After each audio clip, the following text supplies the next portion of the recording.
महाराज की जय हो। सतचंडी महायज्ञ की जय हो। महामाया जानकी मैया की जय हो। समस्त देवी देवताओं की जय हो। समस्त संतों की जय हो। समस्त भक्तों की जय हो। गौ माता की जय हो। सत्य सनातन धर्म की जय हो। जय जय श्री श्री राम।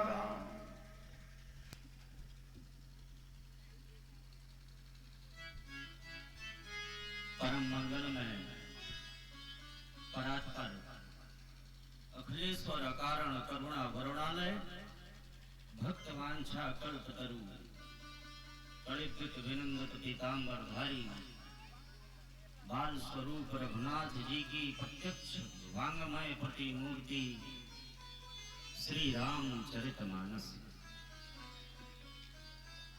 हम और आप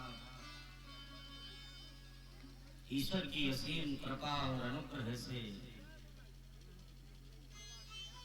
इस महायज्ञ के अनुष्ठान के चतुर्थ दिवस में भगवान के सुंदर अमृतमयी चरित्रों का रस प्राप्त कर पा रहे हैं। कल तक की कथा में आप सभी ने श्रवण किया, महाकवि तुलसीदास जी महाराज ने अनेकों प्रकार से चर अचर जड़ चेतन सभी की वंदना करते हुए राम जी के भजन से अर्थ धर्म काम मोक्ष चारों पदार्थों की कैसे प्राप्ति होती है, सती का मोह, दक्ष प्रजापति की यज्ञ में सती का देह त्याग और भगवान शंकर का पुनः पार्वती जी के साथ विवाह, ये सारा प्रसंग आप सभी ने कल कथा के माध्यम से श्रवण किया। माता पार्वती का विवाह भगवान शंकर के साथ संपन्न हुआ और जब बहुत दिन व्यतीत हो गए तो उनके जो बड़ा बेटा हुआ खडानन, कार्तिकेय भगवान जिनको कहते हैं, उनके द्वारा उस तारकासुर नाम के राक्षस का नाश हो गया। एक दिन माता पार्वती भगवान शंकर के समीप बैठी हुई अपने पुराने जन्म के वृतांत को याद कर रही थी कि राम जी के प्रति हमने संशय, हमने भ्रम उत्पन्न किया जिससे हमको देह त्याग करना पड़ा। भगवान को सुख में जानकर, आनंद में जानकर के आज पुनः राम जी के बारे में पूछने लगती है। हे प्रभु, उस बार मैंने राम जी के प्रति हृदय में शंका उत्पन्न की, जिसका परिणाम ये प्राप्त हुआ कि मुझे पुनः शरीर छोड़ करके पार्वती का जन्म लेना पड़ा। अब मैं चाहती हूँ कि कोई भ्रम न रह जाए, मुझे राम जी के बारे में आप बताइए। भगवान शंकर कहते हैं कि मैं जहाँ तक जानता हूँ तुम्हारे हृदय में सपने में भी राम जी के प्रति भ्रम नहीं हो सकता, लेकिन तुम समस्त लोक का कल्याण चाहती हो, शायद इसीलिए तुम हमसे इस तरह प्रश्न कर रही हो। बस एक बात हमको अच्छी नहीं लगी, ये जो तुमने कहा कि ये जो राम है ये कोई और है अथवा ये दशरथ जी के ही पुत्र हैं। इस तरह के संशय भरे प्रश्न केवल उन्हीं के हृदय में उपजते हैं जो मोह पिशाच आदि से ग्रसित होते हैं, जिन्होंने कभी ज्ञान वैराग्य की स्थिति न प्राप्त की हो, जिनके हृदय में कभी भगवान की भक्ति न प्राप्त हुई हो, ऐसे मूर्ख लोग भगवान पर संशय किया करते हैं। और भगवान शंकर राम जी के सुंदर कथा सुनाने लगते हैं कि राम जी का जन्म किन कारणों से धरती में हुआ करता है। मंगल भवन अमंगल हारी, त्रिबहु सो दशरथ वज्र बिहार। हे मंगलों के धाम, अमंगलों का नाश करने वाले, महाराज दशरथ के आंगन में विहार करने वाले प्रभु, आप हम पर द्रवित हो जाएं, प्रसन्न हो जाएं। करि प्रणाम राम ही त्रिपुरारी, हरसी सुधा संगिरा उचारी। भगवान राम को पुनः प्रणाम करते हुए और एक बार पार्वती जी को धन्यवाद देते हैं, क्योंकि ऐसे प्रश्न जल्दी किसी के हृदय में आते ही नहीं। जो राम कथा का विस्तार किया जाए, ऐसे अवसर कभी कभी बन पाते हैं। यहीं पे 40-50 साल के बाद ऐसा अवसर बना है, नहीं तो ऐसा कब कब समय आता है जब इतने विशाल अनुष्ठान सतचंडी महायज्ञ का आयोजन कोई कर पावे। वो तो महान दया है हमारे बड़े महाराज जी त्यागी जी चित्रकूट से जो पधारे हैं, राम मोहल्ला से, और हमारे वीरेंद्र दास जी महाराज, इन साधुओं की कृपा, साधुओं की दया से हम और आप इस भवसागर पार करने वाले विचार को प्राप्त कर पा रहे हैं। धन्य धन्य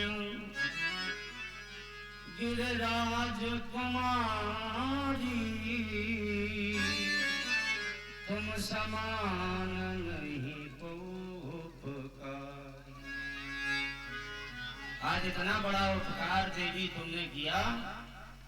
गंगा मैया में तो जाकर के स्नान करना पड़ता है, दान करना पड़ता है, तो मरने के बाद वो मुक्ति को प्रदान करती है।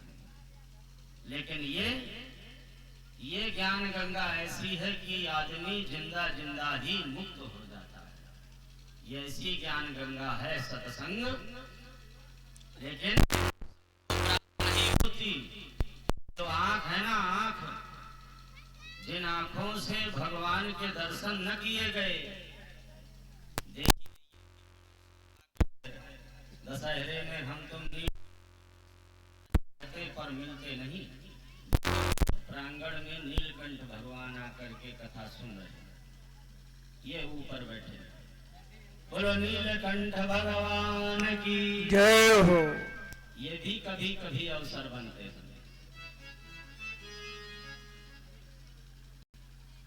तो उनकी आंखें नहीं है जिन्होंने भगवान दर्शन नहीं किए, फिर क्या है?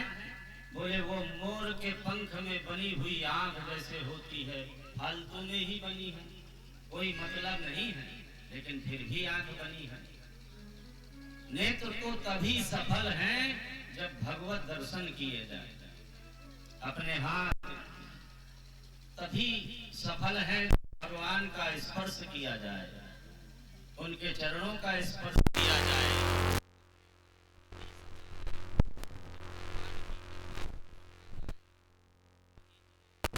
तुलसीदास जी जो कहते हैं कि वो कान बामी की तरह है।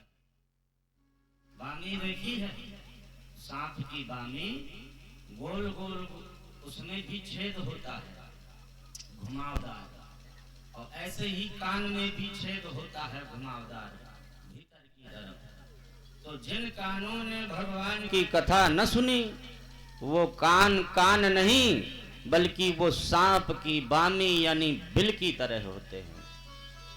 इसलिए अपनी एक एक इंद्रियों को यदि सफल करना है, धन्य करना है, तो उन सब इंद्रियों को, ज्ञान इंद्रिय को, कर्म इंद्रिय को भगवान से जोड़ दो, तभी इसकी सफलता है। और भगवान शंकर राम जी के जन्म के अनेक कारण बतलाते हैं। एक बार जय विजय को सनकादिक ऋषियों ने श्राप दिया, जाओ 3 जन्म निशाचर बनोगे। तो भगवान उनका उद्धार करने के लिए धरती में अवतार लिए। एक बार हिरण्याकश्यप हिरण्याक्ष ने धरती पर अत्याचार मचाया, तो भगवान नरसिंह और भगवान वाराह बन करके भगवान ने उनका भी उद्धार किया। एक बार जलंधर बन करके आया, एक बार प्रताप भानु बन करके अमर होना चाहता था, तो ब्राह्मणों ने उसे श्राप दे दिया। ये प्रसंग हम आपको सुनाएंगे। एक बार तो नारद जी ने ही श्राप दे दिया भगवान विष्णु को। पार्वती जी को यह प्रसंग देख करके सुन करके बड़ा आश्चर्य हुआ। बोले हमारे गुरु जी से क्या गलती हो सकती है? हम नारद जी ने तो बचपन में कान फूंका था, ओम नमः शिवाय पंचाक्षरी मंत्र भी दिया था, तो हमारे गुरु जी कैसे गलती कर सकते हैं? यदि श्राप दिया है तो कोई न कोई अपराध जरूर भगवान विष्णु ने किया होगा। और ऐसी बात को सुन करके भगवान शंकर थोड़े से दुखी हो गए। कहने लगे देखो देवी, इस संसार में कोई भी ज्ञानी और मूर्ख नहीं होता। भगवान जब जिससे जो कुछ भी कराना चाहते हैं बस वो वैसा ही करने लग जाता है। और नारद जी का वह प्रसंग सुनाने लगते हैं। एक बार नारद जी लोक कल्याण के लिए भ्रमण करते करते हिमालय की तलहटी में पहुंचे, तो एक कंदरा में प्रवेश कर गए। गुफा गोल होती है भीतर की तरफ, और जो कंदरा होती है वो दरार सी फटी होती है पहाड़ में। कंदरा और गुफा में यही अंतर होता है। तो जब कंदरा में प्रवेश किए तो उन्होंने भीतर जाके देखा, वहां बड़ा सुंदर सरोवर भरा हुआ था, फल फूल लगे हुए थे, बड़ा रमणीक। और नारद जी का तो इतना मन लग गया कि वो जाते ही बैठ गए और भजन करने लग गए, समाधि लग गई। नारद जी की समाधि को देख करके देवराज इंद्र का सिंहासन डोल गया। देवराज को लगा कि देवर्षि नारद के हृदय में हमारे सिंहासन की प्राप्ति की अभिलाषा आ गई है, तो क्या किया जाए? कामदेव को बुला करके नारद जी की तपस्या भंग करने के लिए प्रेरित किया गया। कामदेव ने रंभा उर्वशी मेनका रति आदि को साथ में लेकर के नारद जी की तपस्या भंग करनी चाहिए। और जब तपस्या भंग न हुई तो त्राहि माम मेरी रक्षा करो, ऐसा कह करके चरणों में लेट गया। नारद जी ने अपने नेत्रों को खोल करके देखा, क्रोध नहीं किया। पूछा भैया तुमको किसने प्रेरित किया, क्यों हमारी तपस्या भंग करना चाहते हो? तो कामदेव ने सारा वृतांत कह के सुना दिया। बोले आपकी तपस्या को देख करके महाराज इंद्र घबरा गए। उनको लगा कि आप उनके इंद्रासन की चाह रखते हैं। देवर्षि नारद कहते हैं कि अपने महाराज से जाके बता देना कि कोई शेर जैसे आगे से आ रहा है और कुत्ता सूखी हड्डी अपने मुख में दबाए हुए, और उसने शेर को देखा। अब वो सोचने लगे कि ये शेर आ रहा है, मेरी हड्डी न छीन ले। बताओ, कुत्ता ही तो है, जानवर है, मूर्ख है, ज्ञान तो है नहीं। अरे भला वो शेर जो आ रहा है वो सूखी हड्डी क्यों छीनेगा? यदि उसको भूख लगी होगी तो वो तो कुत्ते को ही खा जाएगा। तो ऐसे ही नारद जी भावार्थ में समझाते हैं कि हम लोग साधु हैं, शेर की तरह हैं, और तुम लोग पद की आशा रखने वाले उसी कुत्ते की तरह हो जो सूखी हड्डी रूपी सिंहासन को बचाए बचाए घूम रहे हो। तुम लोग ऐसा न सोचो कि हमको तुम्हारे सिंहासन की आशा अभिलाषा है, जाकर के समझाना। अब क्रोध नहीं किया तो कामदेव ने जाते जाते कह दिया कि आप तो भगवान शंकर से ज्यादा हो गए। बताओ, उन्होंने तो क्रोध किया था, आपने तो क्रोध भी नहीं किया, आपकी तपस्या भी भंग नहीं हुई, तो आप तो मानो भगवान ही हो गए हमारे लिए, क्योंकि आपने काम और क्रोध दोनों पर विजय प्राप्त कर ली। अब ऐसा कहते भय नारद जी की जय जयकार करते हुए कामदेव अपनी अप्सराओं को लेकर के प्रस्थान करता है। और यहाँ नारद जी ये सारा वृतांत सुनाने के लिए अपने पिताजी ब्रह्मा जी के पास आते हैं। अब ब्रह्मा जी से जाकर के बताते हैं, पिताजी को सबसे बड़ा आनंद तभी आता है जब उनको ये पता चले कि हमारे बेटा ने हमसे कुछ ज्यादा ही अच्छा कार्य कर दिया। यही तो आशा रहती है पिता की कि मेरा बेटा मुझसे ज्यादा नाम कर जाए। तो आज हमने ऐसा ही काम किया है जो आपने नहीं कर पाया। ब्रह्मा जी ने पूछा कि बेटा ऐसा क्या काम करके आए हो? बोले आज हमने कामदेव और क्रोध दोनों पर विजय प्राप्त कर ली, ऐसा कामदेव स्वीकार के गया।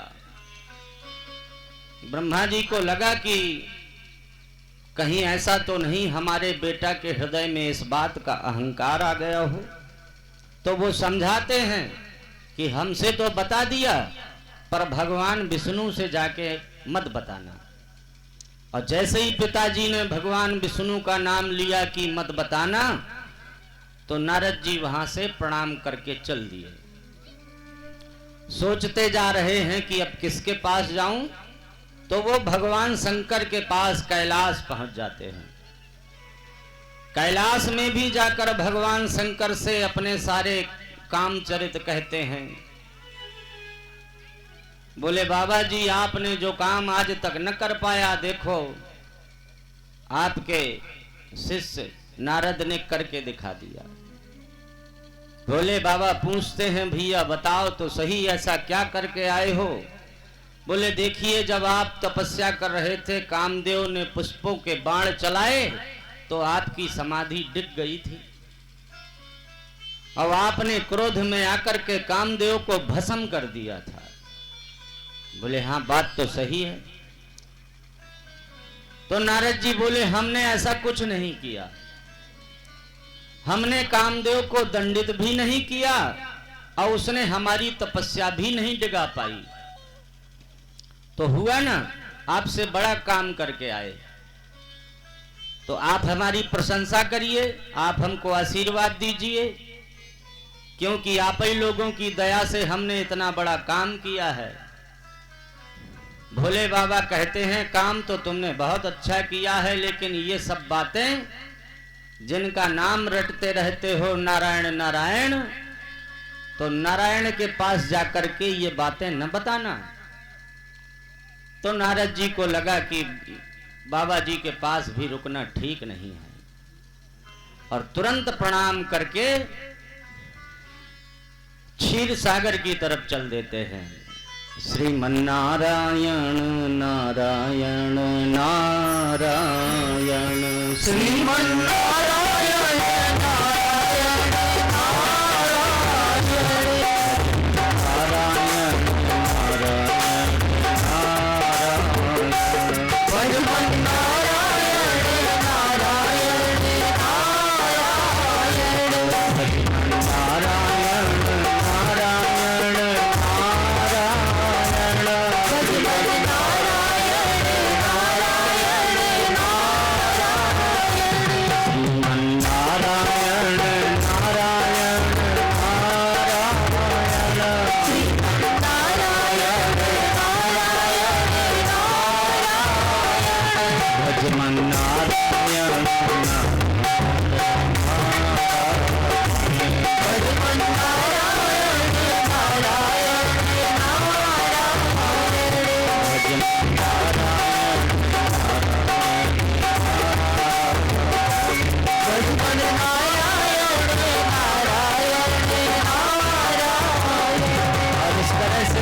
करते करते नारद जी सीधे क्षीर सागर में प्रवेश करते हैं। तुलसीदास जी महाराज कहते हैं, राम कीन चाहै सोई होई, करे अन्यथा और न कोई। भगवान राम जी जैसा चाहते हैं वैसे ही होना है। हम तुम तो कर्म करते रहें, फल देना तो काम भगवान का ही है।